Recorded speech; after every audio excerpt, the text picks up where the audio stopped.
Welcome to this segment of the Rhody Reporter. I'm your host, Mark Zakaria. Word is the U.S. economy is booming. Our national economic activity is said to be the envy of the world just now. It is true, of course, that over the last 150 years, the American economic engine has done more to raise the worldwide standard of living, state of personal health, and proliferation of peaceful alternatives to war than any force in history. Not to put too fine a point on it. But this is America, damn it! We want more! As we examine our current circumstances, we must note that there are three areas of life which need revolutionary change if our economy is to take the next big step. They are healthcare, transportation, and education. Interestingly, one could argue that these are three areas of human enterprise that have been largely bypassed by recent advances in consumer technology. They are also areas where government intrusion has created obstacles to the kind of expansion which might greatly benefit the most individuals. To put it bluntly, politicians of both parties protect public service unions that, in turn, featherbed public education and public transportation. Republicans and Democrats alike close ranks to protect MDs by arbitrarily limiting the roles of nurse practitioners and physician assistants. Transportation at all levels is burdened by overregulation and excessive reporting requirements. Help may be on the way through truly autonomous vehicles, but the political power structure is certainly not going full throttle in that direction yet, either. These are not problems, folks. These are opportunities.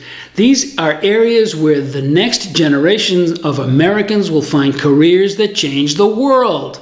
Tech companies will find this ground fertile for new product development. STEM research will be sorely needed and greatly rewarded by quickly putting any scientific advances into everyday practice. These areas comprise the next big thing for American enterprise. Let me respectfully remind you, however, that this podcast is called The Rhody Reporter for a reason. The Ocean State's track record on keeping up with economic innovation peaked a century ago and has been losing ground ever since. That's why whenever there's an economic downturn, we are first in and last out. By rights, we should be the most nimble and adaptive of U.S. economic subcultures. After all, we're small. Our population is cohesive because it is so condensed. On a per capita basis, we are overserved by academic institutions which should today be the incubators for the great ideas of tomorrow. For any of this to become the match that lights the fuse, though, we have to change a few facets of Rhody culture. First of all, we need more citizen activism. We need to hold our political leadership accountable for the kind of progress we demand. To do that, we have to be paying attention. Citizenship is hard, so let's get to work. Next, we have to hire political leadership that will work for us, not just for the in-crowd up on Smith Hill. If the first job of state government is to ensure that insiders can always feed at the public trough, we have a problem. I don't want to know a guy. I want to be that guy. Until the rest of us start thinking that way too, we will stay stuck in a rut while the American economy takes off for the stars.